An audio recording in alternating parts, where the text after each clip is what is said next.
اعوذ باللہ من الشیطان الرجیم بسم اللہ الرحمن الرحیم ثم بعثنا من بعدهم موسى وهارون الى فرعون وملئه بآياتنا فاستكبروا وكانوا قوما مجرمين صدق اللہ العظیم۔ سورہ یونس کے اس 8ویں رکوع میں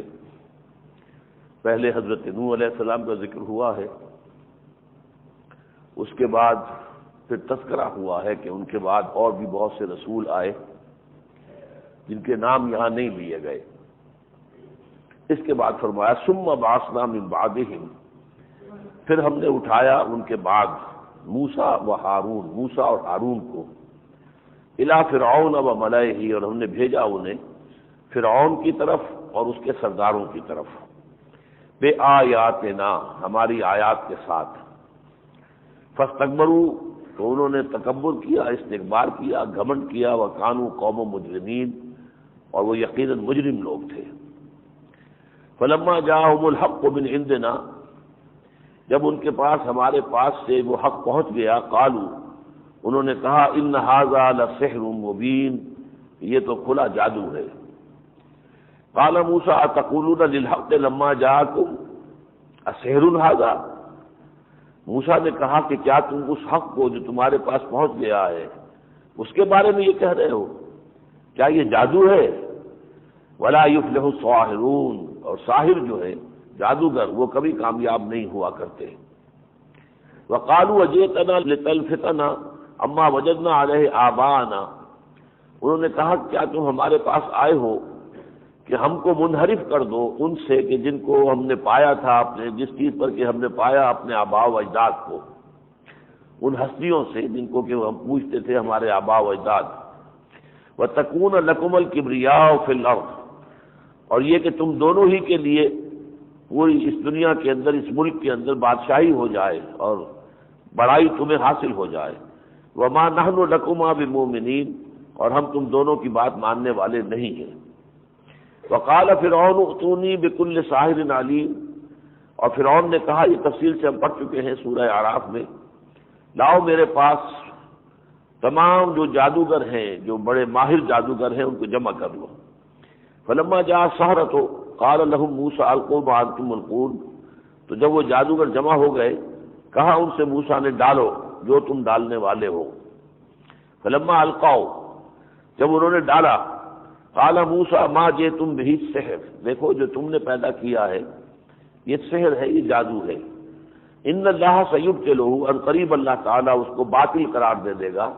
اس کو نسیًا منسیہ کر دے گا۔ ان اللہ لا یصلح عمل المفسدین، یقیناً اللہ تعالیٰ مفسدوں کے عمل کو کامیاب نہیں کرتا۔ وَيُحِقُّ اللَّهُ الْحَقَّ بِكَلِمَاتِهِ، اور اللہ تعالیٰ سچ ثابت کر دیتا ہے سچ کو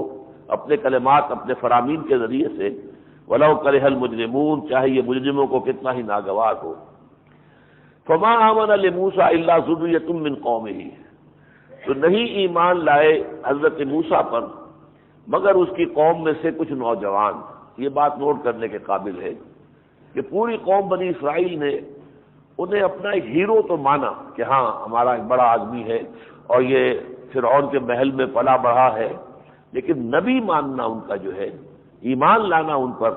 یہ جیسا قرآن کہہ رہا ہے کہ ان کے کچھ نوجوان تھے صرف جو ایمان لائے تھے، ورنہ پوری قوم ایمان نہیں لائی۔ علی خوف من فرعون و ملئہم، خوف کی وجہ سے فرعون کے اور ان کے سرداروں کے، یعنی ڈر یہ تھا کہ فرعون جو ہے اگر یہ موسیٰ پر ہم ایمان لے آئیں گے تو فرعون ہمیں پریشان کرے گا، تنگ کرے گا، اور ملائہم ان کے اپنے سردار۔ یہ بھی بہت قابل توجہ بات ہے، جب کہیں کوئی قوم حکمران ہوتی ہے تو وہ اپنی محکوم قوموں میں کچھ لوگوں کو خطابات وغیرہ دے کر، یہ خان بہادر ہیں، یہ فلاں ہیں، یہ سب ہیں، جن کو جو خطابات دے دے کر وہ اپنے ہاتھ میں لے لیتی ہے، اور وہ در حقیقت پھر ایجنٹ بن جاتے ہیں اس حاکم قوم کے۔ حاکم قوم کے مفادات کی نگرانی کرتے ہیں، حاکم قوم کی مصلحتیں جو ہیں ان کو پورا کرتے ہیں۔ تو انہیں ڈر ہوتا تھا لوگوں کو کہ اگر ہم ایمان لے آئے موسیٰ پر تو ایک تو فرعون ہمیں ستائے گا، پھر یہ خود جو ہمارے سردار ہیں، چودھری ہیں، یہ بھی ہمیں پریشان کریں گے۔ وَإِنَّ فِرْعَوْنَ لَعَالٍ فِي الْأَرْضِ، اور یقیناً فرعون جو ہے وہ بہت سرکش ہو گیا تھا زمین میں، وَإِنَّهُ لَمِنَ الْمُسْرِفِينَ، اور یقیناً وہ بہت حد سے بڑھ چکا تھا۔ وقال موسیٰ، اور کہا موسیٰ نے، اے میری قوم کے لوگوں یا قوم، ان کنتم آمنتم باللہ، اگر تم اللہ پر ایمان رکھتے ہو، فعلیہ توکلوا، تو اسی پر توکل کرو، ان کنتم مسلمین، اگر تم مسلم ہو۔ فقالوا، تو انہوں نے کہا، علی اللہ توکلنا، اللہ ہی پر ہم توکل کرتے ہیں، ربنا لا تجعلنا فتنة للقوم الظالمین، اے رب ہمیں ظالم لوگوں کے لیے تختہ مشق نہ بنا دے، ظالم لوگوں کو آزمانے کے لیے کہ وہ ہم پر اپنا ظلم و ستم جو ہے وہ توڑے اور اس کے ذریعے سے تو ان کی آزمائش کرے، تو یہ بات جو ہے اس سے اے اللہ ہمیں بچا لے۔ وَنَجِّنَا بِرَحْمَتِكَ مِنَ الْقَوْمِ الْكَافِرِينَ، اور ہمیں نجات دے اپنی رحمت کے ساتھ کافروں کی قوم سے۔ وَأَوْحَيْنَا إِلَىٰ مُوسَىٰ وَأَخِيهِ، اور ہم نے وحی کر دی موسیٰ کو اور ان کے بھائی کو حضرت ہارون کو، ان تبوّا لقومکما بمصر بیوتا،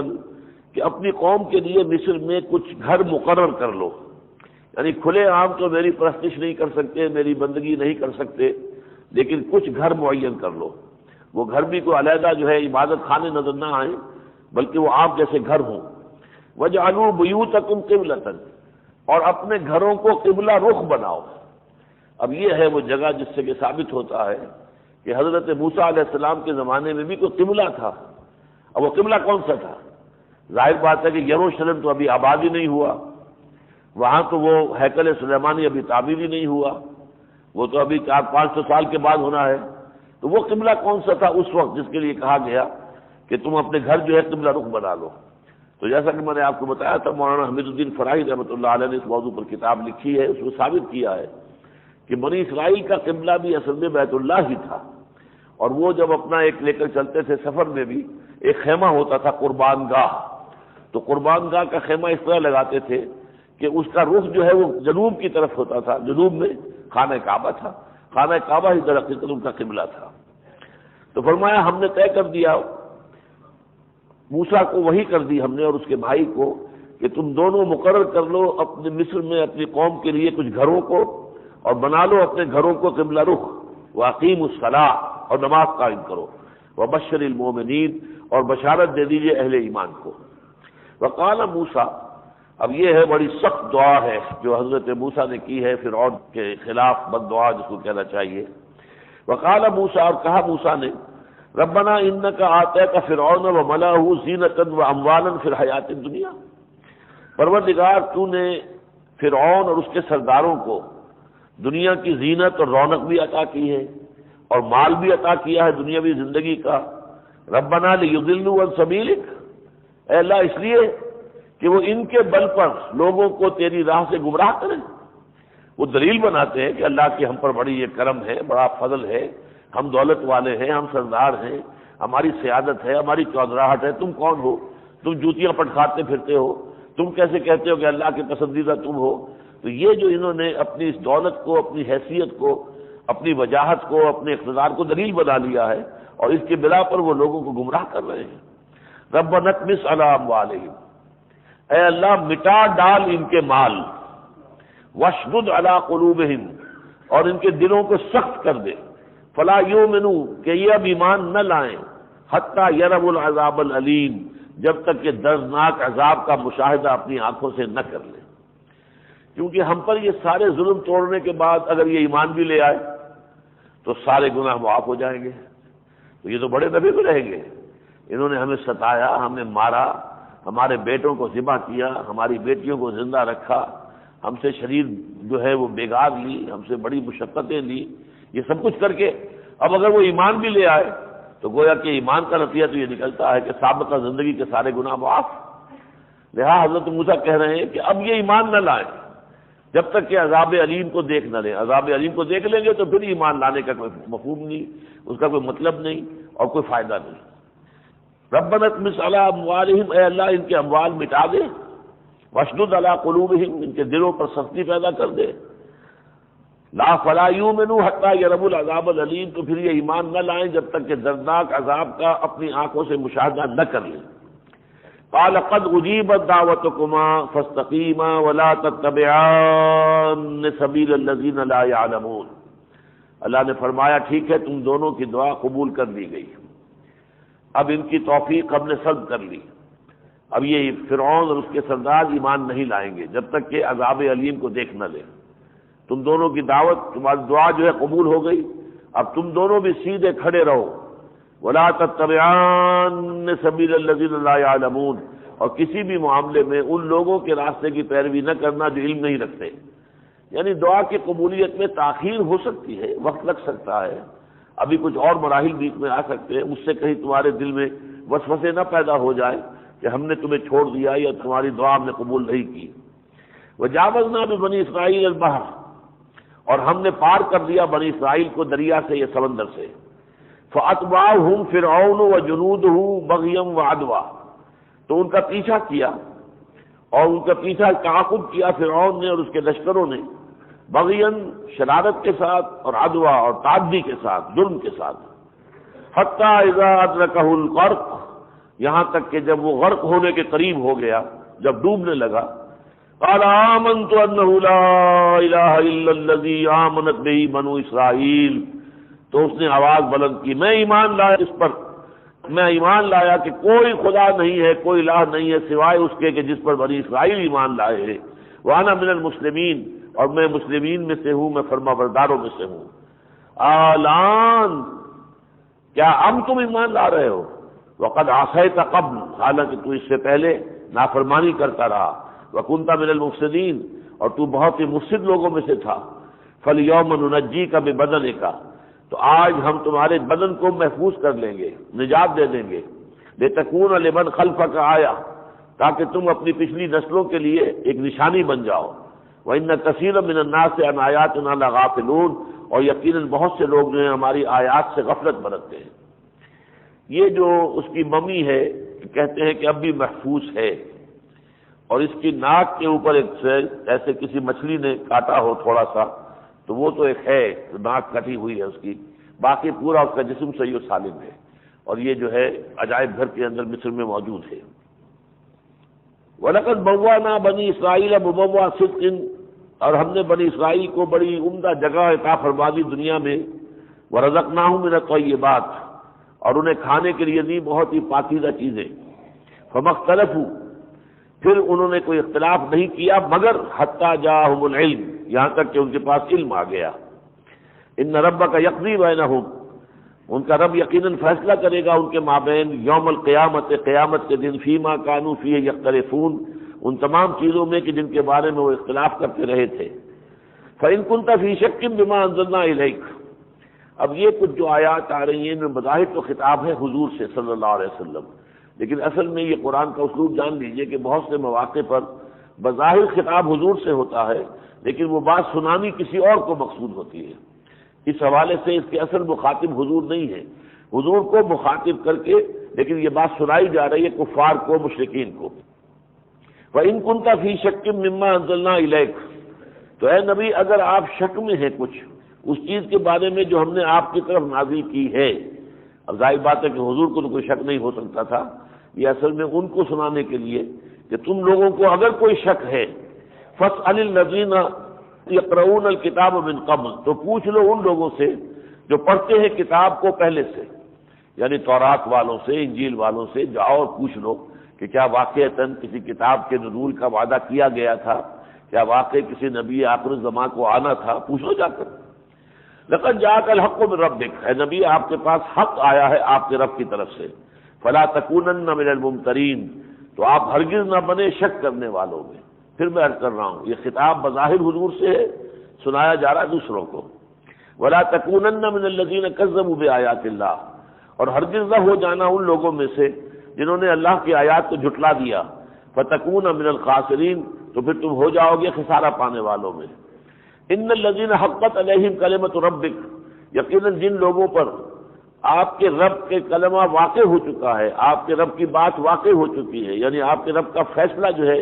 جن پر اپلیکیبل ہو چکا ہے، لا یؤمنون، وہ ایمان نہیں لائیں گے، یعنی جن کے دلوں پر مہر لگا دی گئی ہے وہ ایمان نہیں لائیں گے۔ وَلَوْ جَاءَتْهُمْ كُلُّ آیَةٍ حَتَّى يَرَوْا الْعَذَابَ الْأَلِيمَ، چاہے انہیں سب نشانیاں دکھا دی جائیں، سارے معجزے دکھا دیے جائیں، وہ ایمان نہیں لائیں گے یہاں تک کہ وہ دیکھ لیں عذاب علیم کو، زبردست عذاب جو ہے دردناک، وہ دیکھ لیں گے تو ایمان لے آئیں گے فرعون کی طرح، باقی اس سے پہلے ایمان لانے کا کوئی سوال نہیں۔ فلولا كانت قرية آمنت فنفعها ایمانها الا قوم یونس، تو کیوں نہ ہوئی کوئی اور بستی کہ جو ایمان لاتی اور اس کو فائدہ پہنچاتا اس کا ایمان سوائے قوم یونس کے۔ مراد کیا ہے کہ جب کسی قوم کے اوپر رسول اتمام حجت کر دے اور اس کے بعد اللہ تعالیٰ کی طرف سے رسول کو حکم ہو جائے کہ وہ اپنی قوم کو چھوڑ کر چلے جائیں، پھر جو ہے ان کے اوپر جو عذاب آتا ہے وہ آ کر رہتا ہے۔ اگر قوم ایمان لے آئے تو وہ ایمان اسے فائدہ مند نہیں ہوتا۔ اس میں استثناء ایک ہوا ہے صرف، اور وہ حضرت یونس علیہ السلام کا استثناء ہے۔ حضرت یونس جو ہے یہ نینوا موصل کا علاقہ جو ہے شام کا اوپر کا علاقہ، وہاں یہ بھیجے گئے تھے۔ اس قوم کو انہوں نے بہت سمجھایا، قوم کفر پر اڑی رہی، شرک پر اڑی رہی۔ اس کے بعد انہوں نے کہہ دیا کہ اب 3 دن کے اندر اندر عذاب آ جائے گا، اور اللہ تعالیٰ کی واضح اجازت آئے بغیر قوم کو چھوڑ کر چلے گئے۔ یہ غلطی ہوتی ہے، رسول جو ہے وہ اپنی جگہ سے جا نہیں سکتا جب تک کہ اللہ کی اجازت نہ آ جائے۔ آپ نے سیرت کی کتابوں میں پڑھا ہوگا کہ حضور نے جب مدینے کی طرف ہجرت کرنے کی اجازت دے دی تھی صحابہ کرام کو کہ جاؤ، چلو چلے جاؤ، اور قافلے کر کے جا رہے تھے، لیکن خود آپ نہیں جا رہے تھے، بلکہ آپ منتظر تھے کہ اللہ کی واضح ہدایت آ جائے، اجازت آ جائے، تب پھر آپ جائیں گے۔ تو نبی جو ہے وہ اپنی جگہ نہیں چھوڑ سکتا۔ حضرت یونس علیہ السلام سے یہ غلطی ہو گئی، اور غلطی ہوئی، حق کی حمیت کے اندر جوش آ گیا کہ یہ بدبخت جو ہے، یہ ناہنجار کسی صورت ماننے کو تیار نہیں ہے، اب میں ان کے ساتھ نہیں رہنا چاہتا۔ جیسے حضرت موسیٰ نے کہا تھا اللہ سے فَفْرُقْ بَيْنَنَا وَبَيْنَ الْقَوْمِ الْفَاسِقِينَ، انہوں نے تو دعا کی تھی کہ اللہ ہمارے اور ان کے درمیان فرق پیدا کر دے، میں ان بدبختوں کے ساتھ رہنا نہیں چاہتا، لیکن اللہ نے اس بات کو نہیں مانا۔ یہاں یہ کہ ان سے یہ خطا ہوئی، غلطی ہوئی کہ اللہ سے اجازت لیے بغیر اور اللہ کی اجازت کے آئے بغیر یہ اپنی قوم کو چھوڑ کر چلے گئے۔ نتیجہ کیا نکلا؟ اللہ تعالیٰ کی پکڑ آئی بہت سخت، اس لیے کہ یہ چلے، اور یہ معلوم ہوتا ہے شط العرب جو ہے، جو عراق اور ایران کے درمیان یہ دریا جو ہے فرات اور دجلہ مل کر جب گرتے ہیں سمندر میں تو بہت چوڑا دریا، وہ ایک طرح کا سمندر ہی بن جاتا ہے شط العرب۔ اس میں کہیں کسی کشتی میں یہ سوار ہوئے اور کہیں سفر کر رہے تھے، بعد میں وہ کشتی جو ہے ڈولنے لگی۔ ان کی روایات کے مطابق معلوم ہوا ان کا کوئی نہ کوئی بھاگا ہوا غلام، کوئی بھاگا ہوا اپنے آقا سے بچ کر بھاگا ہوا آیا ہوا ہے، وہ ہے کشتی کے اندر، اور جس کی وجہ سے کشتی کے اوپر ڈوبنے کی صورت پیدا ہو رہی ہے۔ تو پھر انہوں نے اڑا اندازی کی کہ کون سا ہے وہ غلام، نام نکلا حضرت یونس کا۔ انہوں نے اٹھا کے حضرت یونس کو پھینک دیا پانی کے اندر اور کشتی ٹھیک ہو گئی۔ اب وہاں معلوم ہوتا ہے کسی وھیل مچھلی نے، بڑی مچھلی نے انہیں نگل لیا، اور وھیل مچھلی جو ہے اس کے تو اندر جو ہے گویا کہ ایک بڑی غار ہوتی ہے، اس کا پیٹ جو ہے، تو اس میں وہ کافی دن پڑے رہے، اور وہاں پر پھر وہ اللہ تعالیٰ سے جو ہے استغفار کرتے رہے، لا الہ الا انت سبحانک انی کنت من الظالمین، لا الہ الا انت سبحانک انی کنت من الظالمین۔ پھر اللہ نے ان کی توبہ قبول کی، اور پھر ایک تحقیق ہے جو اپنے مقام پر میں تفصیل بیان کروں گا، ہمارے مکران کے ساحل پر کسی جگہ آ کر وہ میل مچھلی نے الٹ دیا ان کو، ڈال دیا زمین پر، پھر وہاں وہ پڑے رہے کچھ عرصے۔ اللہ نے خاص انتظام کیا جس سے کہ ان کے جسم جو ہے وہ چھلا ہوا تھا سارا، ظاہر بات ہے کہ مچھلی کے پیٹ میں رہے ہوئے تھے تو کھال کا کیا حال ہوا ہوگا، تو لیکن پھر اللہ نے ان کو شفا دی اور پھر ایک قوم کی طرف بھیجا، اور اس طریقے سے ادھر یہ معاملہ یہ ہوا، قوم کو چھوڑ کر جب چلے آئے حضرت یونس علیہ السلام تو قوم کو اندازہ ہو گیا کہ اب آثار جو ہیں عذاب کے آ رہے ہیں، بالکل اندھیرا چھا گیا، سخت آندھی، اندھیری آندھی آئی، تو وہ پھر چلاتے ہوئے اے اللہ ہم توبہ کرتے ہیں، اے اللہ ہم ایمان لاتے ہیں، اے اللہ، اور تلاش بھی کیا انہوں نے یونس کہیں ہے کہ نہیں ہے، لیکن حضرت یونس جا چکے تھے، لیکن وہ اپنی آبادی سے نکل کر جنگل میں آ کر جو ہے کھلے میدان میں انہوں نے توبہ کی، اللہ نے ان کی توبہ قبول کر لی۔ توبہ کیوں قبول کر لی اور کیوں یہ استثناء ہے، اور کسی قوم کے ساتھ ایسا نہیں ہوا کہ عذاب کے آثار شروع ہو جائیں اور پھر توبہ قبول ہو جائے، یا جیسے ابھی ہم نے پڑھا فرعون جو ہے جب ڈوبنے لگا اس نے توبہ کی، اس کی توبہ قبول نہیں ہوئی، ایمان لانا قبول نہیں ہوا۔ تو اس کی وجوہات مختلف لوگوں نے مختلف بیان کی ہیں۔ میں ذرا سادہ سے ایک بات کہا کرتا ہوں کہ یہ جو آج کل ہمارے ہاں اکاؤنٹنگ سسٹم ہے، تو ہر انٹری جو ہوتی ہے وہ کہیں ڈیبٹ ہے تو اس کے مقابلے میں کریڈٹ آتا ہے، کوئی کریڈٹ ہے تو اس کے مقابلے میں ڈیبٹ آئے گا، یہ اکاؤنٹنگ کا ایک نظام ہے۔ جو غلطی ہو گئی حضرت یونس علیہ السلام سے یہ ان کا ڈیبٹ تھا، کریڈٹ ہو گیا قوم کے حق میں، قوم کے لیے رعایت مل گئی کہ یہ ایک استثناء بن گئی، اللہ قوم یونس، سوائے قوم یونس کے، اس کے علاوہ کسی اور قوم کے ساتھ اللہ نے یہ معاملہ نہیں کیا۔ اللہ قوم یونس لما آمنوا، جب وہ ایمان لے آئے، کشفنا عنہم عذاب الخزي، تو ہم نے ان سے رسوا کن عذاب جو ہے وہ دور کر دیا، فی الحیات الدنیا، دنیا کی زندگی میں، ومتعناہم الی حین، اور انہیں ہم نے ساز و سامان دنیاوی عطا کر دیا ایک خاص وقت تک کے لیے۔ وَلَوْ شَاءَ رَبُّكَ لَآمَنَ مَنْ فِي الْأَرْضِ كُلُّهُمْ جَمِيعًا، اور اے نبی اگر آپ کا رب چاہے تو زمین میں جتنے بھی انسان ہیں سب کے سب ایمان لے آئیں۔ آنے واحد میں اللہ تعالیٰ اپنی قدرت سے تمام دلوں کو ایمان کی طرف جو ہے موڑ سکتا ہے۔ افانت تکرہ الناس حتی یکونوا مومنین، تو کیا آپ لوگوں کو مجبور کریں گے کہ وہ ایمان لے آئیں؟ یعنی آپ جو اتنا صدمہ محسوس کر رہے ہیں، یہ نوٹ کر لیجئے کہ حضور نے ان صورتوں کے بارے میں اچانک ایسا ہوا تھا کہ حضور کے بال سفید ہونے لگے۔ حضرت ابوبکر رضی اللہ تعالیٰ عنہ نے کہا کہ حضور یہ کیا معاملہ ہے، آپ پر بڑھاپے کے آثار طاری ہو رہے ہیں۔ آپ نے فرمایا شیبتنی ہود و اخواتھا، مجھے سورہ ہود اور اس کی بہنوں نے بوڑھا کر دیا ہے۔ یہ سورہ ہود کا اور سورہ یونس کا اور اس کے آس پاس کی جو صورتیں ہیں ان کا ایسا مضمون ہے کہ محسوس ہوتا ہے کہ اب غالباً مکے والوں کی شامت آیا چاہتی ہے، اب عذاب کا بند شاید کھلا چاہتا ہے، گویا کہ وہ کیفیت ہو گئی تھی جس کی وجہ سے حضور پر بڑے صدمے کی کیفیت آ رہی ہے۔ اس پر کہا جا رہا ہے کہ اگر تو اللہ تعالیٰ کو مطلوب یہ ہوتا کہ سب لوگ ایمان لے آئیں تو عام واحد میں ایمان لے آئیں لوگ، اللہ تو امتحان لے رہا ہے نا، تو امتحان میں تو چوائس ہوگا، اگر چوائس نہیں تو امتحان کے کوئی معنی نہیں ہے۔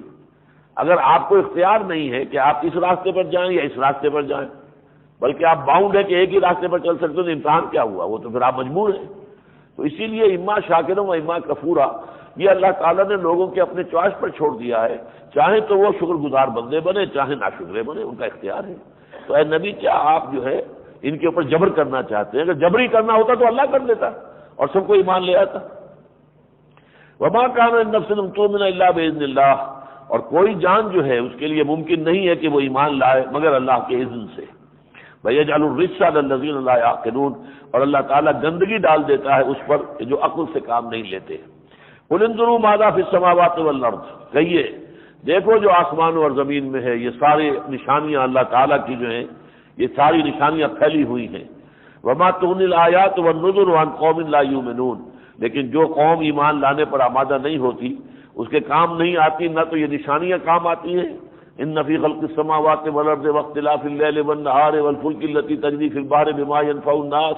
وہ آیت الآیات جو سورہ بقرہ میں ہم نے پڑھی، ان تمام آیتوں سے، ان تمام نشانیوں سے بھی انہیں کچھ سبق حاصل نہیں ہوتا، اور نہ ہی جو ڈرانے والے آتے ہیں، انذار کرنے والے انبیاء اور رسل، نہ ان کے انذار سے کوئی فائدہ ہوتا ہے۔ فَهَلْ يَنتَظِرُونَ إِلَّا مِثْلَ أَيَّامِ الَّذِينَ خَلَوْا مِن قَبْلُ، تو کیا یہ انتظار کر رہے ہیں، کس چیز کا انتظار کر رہے ہیں سوائے ان لوگوں کے دنوں کا کہ جو ان سے پہلے گزر چکے ہیں۔ دیکھیے ایام اللہ کا لفظ میں نے آپ کو بتایا تھا، التذکیر بآلاء اللہ، التذکیر بایام اللہ، اللہ تعالیٰ کی نعمتوں کے حوالے سے تذکیر اور نصیحت، اور اللہ کے بڑے دنوں کے حوالے سے جن میں کہ قومیں تباہ کی گئی ہیں، اسی کو یہاں کہا گیا ہے الا مثل ایام الذین خلوا من قبل، کیا ان لوگوں کے دنوں کی طرح اس کے منتظر ہیں کہ جیسے ان پر عذاب آج دھمکا تھا ایسے ہی ان پر بھی آ جائے؟ قل فانتظروا انی معکم من المنتظرین، کہہ دیجیے ٹھیک ہے پھر کرو انتظار اور میں بھی تمہارے ساتھ انتظار کر رہا ہوں۔ ثم ننجی رسلنا، پھر ہم اپنے رسولوں کو نجات دے دیتے ہیں، والذین آمنوا، اور جو لوگ ان کے ساتھ ایمان لائے ہوں، کذالک حقا علینا ننجی المؤمنین، اسی طرح یہ ہمارے ذمے ہے، یہ ہماری ذمہ داری ہے کہ ہم اہل ایمان کو نجات دے دیں۔ قل یا ایھا الناس، اب یہ آخری آیات ہے اس سورت کی، اے لوگو کہہ دیجئے، اے لوگو ان کنتم فی شک من دینی، اگر تمہیں میرے دین کے بارے میں کوئی شک ہے، کس معنی میں کہ آیا میں اپنے دین پر پوری طرح قائم ہوں یا نہیں ہوں، مجھے یقین حاصل پورا ہے یا نہیں ہے، یا میں بھی کہیں تذبذب میں ہوں تمہاری طرح، سوچ لو اگر تمہیں میرے بارے میں کوئی شک ہے، میرے دین کے بارے میں، فلا اعبد الذین تعبدون من دون اللہ، تو کان کھول کر سن لو، میں ہرگز بندگی اور پرستش نہیں کروں گا ان چیزوں کی جن کو تم پوجتے ہو اللہ کو چھوڑ کر۔ ولیکن اعبد اللہ الذی یتوفاکم، میں تو صرف اس اللہ کی پرستش کروں گا کہ جو تمہیں موت دے گا، جو تم پر موت طاری کرے گا۔ وَأُمِرْتُ أَنْ أَكُونَ مِنَ الْمُؤْمِنِينَ، اور مجھے تو حکم ہوا ہے کہ میں مومنوں میں سے ہو جاؤں۔ وَأَنْ أَقِمْ وَجْهَكَ لِلدِّينِ حَنِيفًا، اور اے نبی آپ اپنے چہرے کو سیدھا کر لیجئے اللہ کے دین کی طرف پورے یکسو ہو کر، حنیف ہو کر۔ آپ دائیں بائیں نہیں دیکھیے، آپ نہ دیکھیے کہ کون کیا کہہ رہا ہے، کس نے کیا استہزاء کیا ہے، کس نے کیا مذاق اڑایا ہے، کون کیا فکرہ چس کر رہا، کچھ نہ دیکھیے۔ حنیفہ، اقم وجہک للدین حنیفہ، آپ اپنا چہرہ قائم کر لیجئے سیدھا دین کی طرف یکسو ہو کر۔ ولا تکونن من المشرکین، اور ہرگز مشرکوں میں سے مت ہوں۔ ولا تدعو من دون اللہ ما لا ينفعک، اور مت پکاری اللہ کے سوا کسی ایسی ہستی کو جو نہ آپ کو کوئی نفع پہنچا سکے، ولا یضرک، اور نہ ہی آپ کو کوئی نقصان پہنچا سکے۔ فإن فعلت فإنک اذا من الظالمین، اور اگر آپ ایسا کریں گے تو پھر آپ بھی ہو جائیں گے ظالموں میں سے، معاذ اللہ۔ وإن يمسسك الله بضر فلا كاشف له إلا هو، اگر اللہ تعالیٰ آپ کو کوئی تکلیف پہنچا دے تو کوئی نہیں ہے جو اس تکلیف کو دور کر سکے سوائے اس کے۔ وإن يردك بخير، اور اگر اللہ کا ارادہ ہو آپ کے بارے میں کسی خیر کا، فلا راد لفضله، تو اس کے فضل کے رخ کو موڑنے والا کوئی نہیں کہ آپ کی طرف سے اس کے رخ کو کسی اور طرف پھیر دے۔ یصیب به من یشاء، وہ تو پہنچاتا ہے ان چیزوں کو جس کو چاہتا ہے، من عبادہ ہی اپنے بندوں میں سے۔ وہو الغفور الرحیم، اور وہ غفور ہے اور رحیم ہے۔ قل یا ایھا الناس، کہہ دیجئے اے لوگو، قد جاءکم الحق من ربکم، تمہارے پاس حق آ چکا ہے تمہارے رب کی طرف سے۔ فمن اہتدی فانما یہتدی لنفسہ، تو جس کسی نے بھی ہدایت پائی وہ اپنے ہی نفس کے لیے ہدایت حاصل کرے گا، اسے ہی فائدہ پہنچے گا، وہی جنت میں جائے گا، اسی کی عاقبت درست ہو جائے گی۔ ومن ضل فانما يضل علیہا، اور جو کوئی بھی گمراہ ہوگا تو اس کو گمراہی کا وبال بھی اپنی جان پر لے گا۔ وما انا علیکم بوکیل، اور میں ہرگز تمہارا ذمہ دار نہیں ہوں، تمہاری طرف سے مختار نہیں ہوں، تم پر میں کوئی داروغہ نہیں ہوں۔ واتبع ما یوحی الیک، اور اے نبی آپ تو پیروی کرتے رہیے اس چیز کی جو آپ کی طرف وحی کی گئی ہے۔ واصبر، اور صبر کیجئے، حتی یحکم اللہ، یہاں تک کہ اللہ فیصلہ سنا دے۔ وہو خیر الحاکمین، اور یقیناً وہ بہترین فیصلہ کرنے والا ہے۔ آج خیال تو میرا یہیں تک کا تھا، لیکن ہمارے پاس ابھی 15 منٹ ہیں تو سورہ ہود کا ہم آغاز کر لیتے ہیں۔ بسم اللہ الرحمن الرحیم، جیسا کہ میں نے عرض کیا یہ سورہ ہود اور سورہ یونس سے جوڑے کی شکل میں ہے، اور ان میں وہ ریسیپروکل جو ہے نسبت ہے کہ سورہ یونس میں ہم نے دیکھا 11 رکوعوں میں سے صرف 2 رکوعوں میں انباء الرسل آئے، باقی 9 رکوعوں میں بنیادی دعوت، بنیادی مباحث، ایمان سے متعلق وہ ساری بحث جو ہم نے پڑھ لی ہے۔ اس کے برعکس سورہ ہود میں جس کے کل 10 رکوع ہیں، اس میں سے 6.25 رکوع جو ہیں وہ انباء الرسل پر ہیں، اور 3.25 کے قریب جو ہیں وہ بقیہ دوسرے مضامین ہیں۔ پھر یہ انباء الرسل میں بھی ایک ریسیپروکل نسبت بڑی نمایاں ہے یہاں کہ سورہ یونس کے 2 رکوعوں میں سے صرف آدھے رکوع میں حضرت نوح علیہ السلام کا بیان،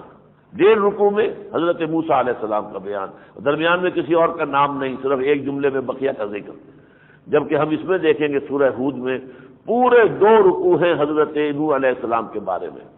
حضرت نوح علیہ السلام کا ذکر قرآن میں بہت مرتبہ ہے، لیکن سب سے نمایاں 2 رکوع یہ ہیں سورہ ہود کے، اور 2 رکوعوں پر مشتمل جو ہے پھر 29ویں پارے میں سورہ نوح ہے، نام ہی اس کا ہے سورہ نوح، وہ بھی 2 رکوعوں پر مشتمل ہے۔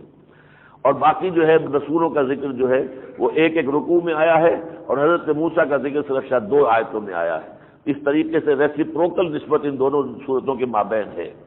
بسم اللہ الرحمن الرحیم، الف لام را۔ الف لام را یہ بھی حروف مقطعات ہیں، اور یہاں بھی آپ دیکھ رہے ہیں کہ اس کی آیت جو ہے اس کو شمار نہیں کیا گیا۔ کتاب احکمت آیاتہ ثم فصلت من لدن حکیم خبیر، یہ قرآن ایک ایسی کتاب ہے جس کی آیات پہلے پختہ کی گئی، محکم کی گئی، بہت مضبوط،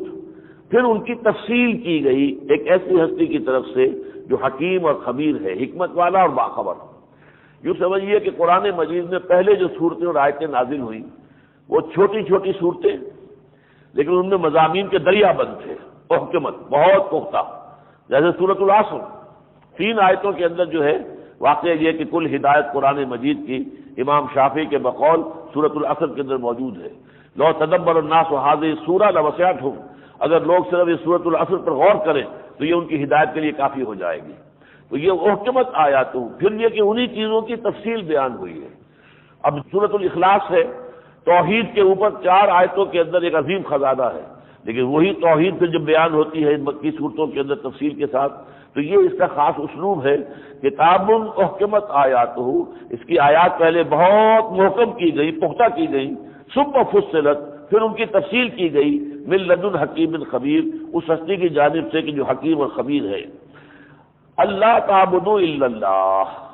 اور یہ کتاب کیا پیغام لے کر آئی ہے، کیا اس کی دعوت ہے؟ مت بندگی اور پرستش کرو سوائے اللہ کے۔ اننی لکم منہ نذیر و بشیر، یقیناً میں ہوں تمہارے لیے اس کی جانب سے خبردار کرنے والا بھی اور بشارت دینے والا بھی۔ اگر تم سیدھا راستہ اختیار کرو گے تو بشارت ہے، اور اگر غلط راستے پر جاؤ گے تو میں تمہیں خبردار کرنے کے لیے آیا ہوں۔ وَأَنِ اسْتَغْفِرُوا رَبَّكُمْ، اور یہ کہ استغفار کرو اپنے رب سے، ثُمَّ تُوبُوا إِلَيْهِ، پھر اس کی جناب میں توبہ کرو۔ یُمَتِّعْكُم مَتَاعًا حَسَنًا، وہ تمہیں ساز و سامان دے گا بہت اچھا، الی اجل مسمى، ایک وقت معین تک، دنیا میں بھی تمہاری زندگی اچھی گزرے گی، تمہاری ضروریات کو اللہ بہتر انداز میں پورا کرے گا، تمہیں کسی کے آگے ہاتھ پھیلانے کی ضرورت پیش نہیں آئے گی۔ یمتعکم متاعا حسنا الی اجل مسمى ویؤتی کل ذی فضل فضلا، اور جو بھی فضل کا حقدار ہوگا اللہ کو اپنا فضل بھی اسے عطا فرمائے گا۔ فضل بہت سی شکلوں میں ہو سکتا ہے، جیسے حضور سے فرمایا ان فضلہ کان علیک کبیرا، اے محمد آپ پر تو اللہ کا فضل بہت بڑا ہے،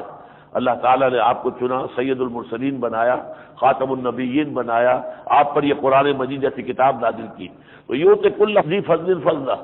وان تولوا، اور اگر تم پھر جاؤ گے، منہ پھیر لو گے، رخ پھیر لو گے، فإنی اخاف علیکم عذاب یوم کبیر، تو مجھے اندیشہ ہے تم پر ایک بہت بڑے دن کے عذاب کا۔ الی اللہ مرجعکم،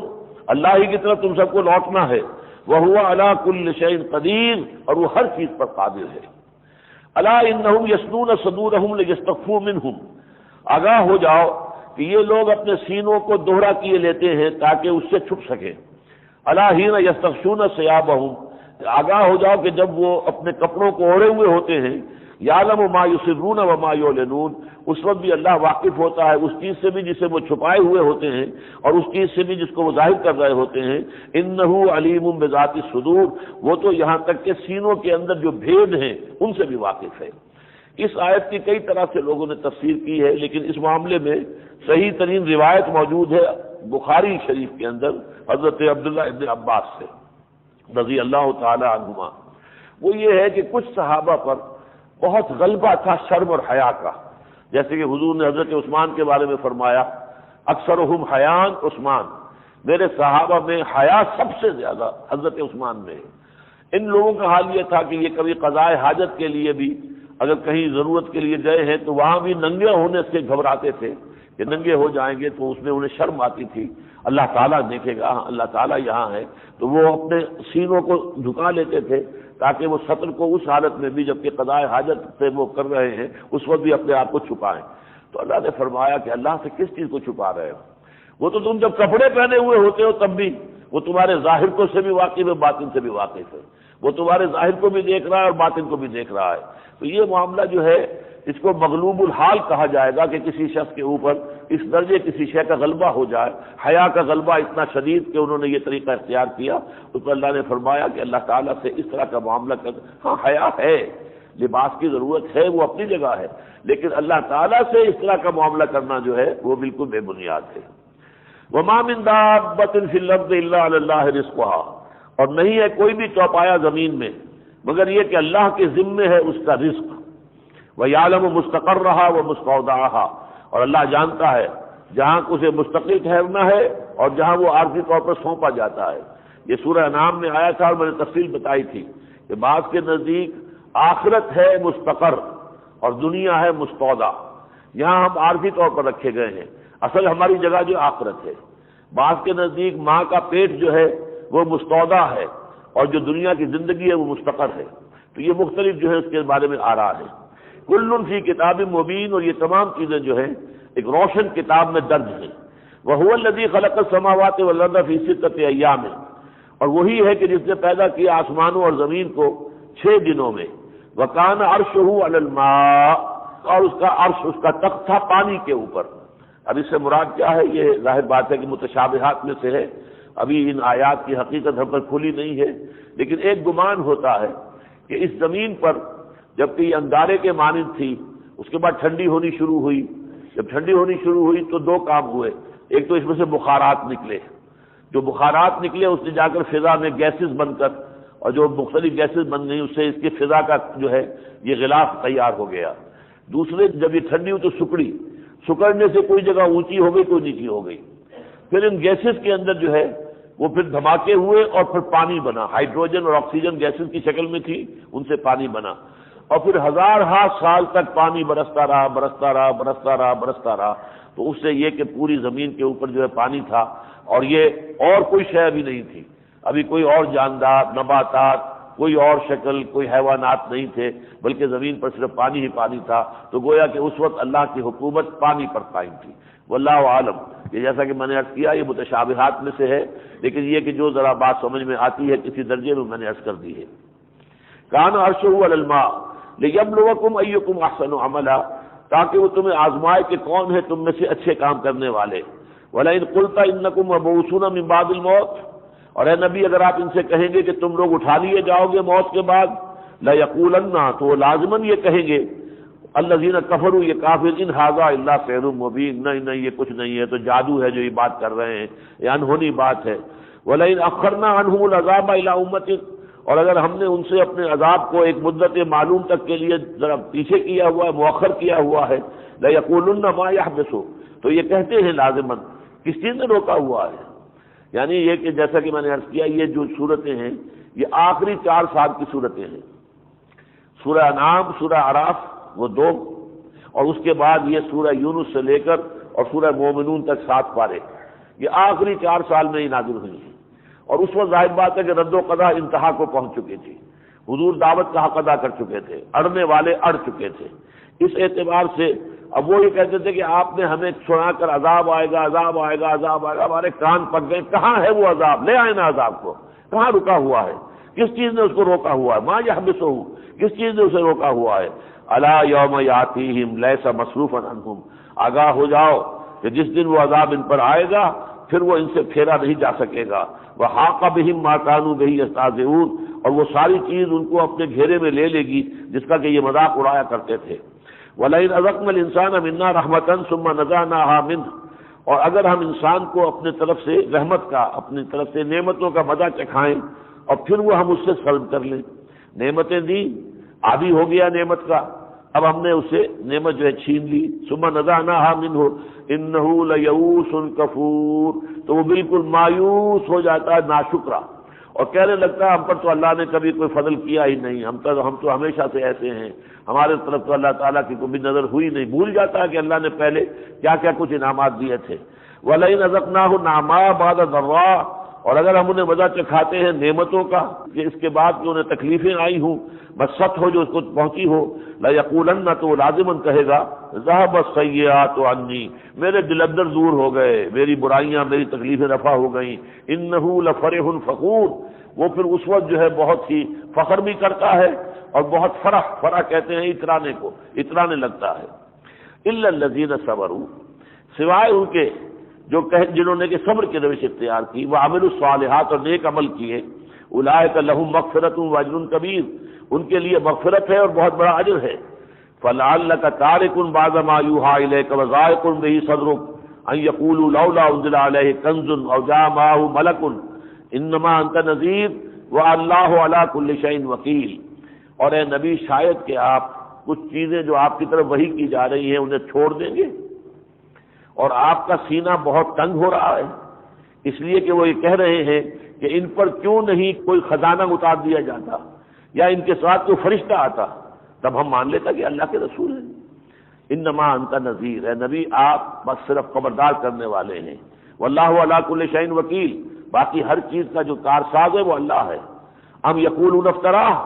کیا یہ کہتے ہیں کہ یہ قرآن جو ہے محمد نے خود گھڑ لیا ہے؟ قل فاتوا بعشر سور مثلہ، تو ان سے کہیے کہ اچھا تو تم بھی 10 صورتیں اس جیسی بنا لاؤ۔ یہ جو ہوا ہے، یہ چیلنج دیا گیا ان لوگوں کو، یہ برسبیل تنزل ہے۔ یہ سمجھ لیجئے کہ سورہ بنی اسرائیل میں آپ پڑھیں گے کہ اس جیسا قرآن کوئی انسان اور جن نہیں بنا سکتے. یہ تو پورے قرآن کی بات ہو گئی. پھر اس سے نیچے اتر کر کہا اچھا پورا قرآن نہیں تم ایسا بنا سکتے، 10 صورتیں تو موضوع کر کے لے آؤ اگر لا سکتے ہو. پھر اس سے بھی برسبیل تنزل، اچھا یہ بھی نہیں کر سکے تو ایک صورت لے آؤ.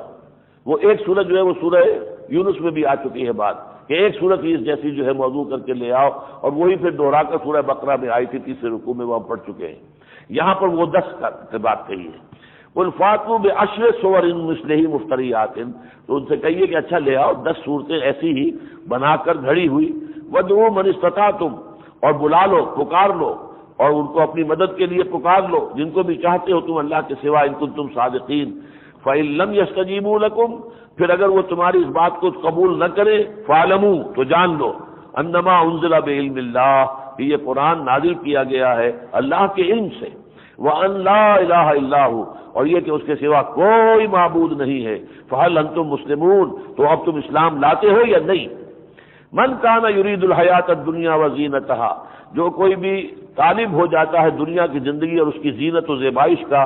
نوفی الیہم اعمالہم فیہا، تو ہم پورا اس دے دیتے ہیں اس کے اعمال اس کی زندگی کے اندر ہی. وہم فیہا لا یبخسون، اور اس میں انہیں کوئی کمی نہیں کی جاتی. اولئک الذین لیس لہم فی الآخرۃ الا النار، یہ وہ لوگ ہیں کہ پھر ان کے لیے آخرت میں سوائے آگ کے اور کچھ نہیں ہے. وحبط ما صنعوا فیہا،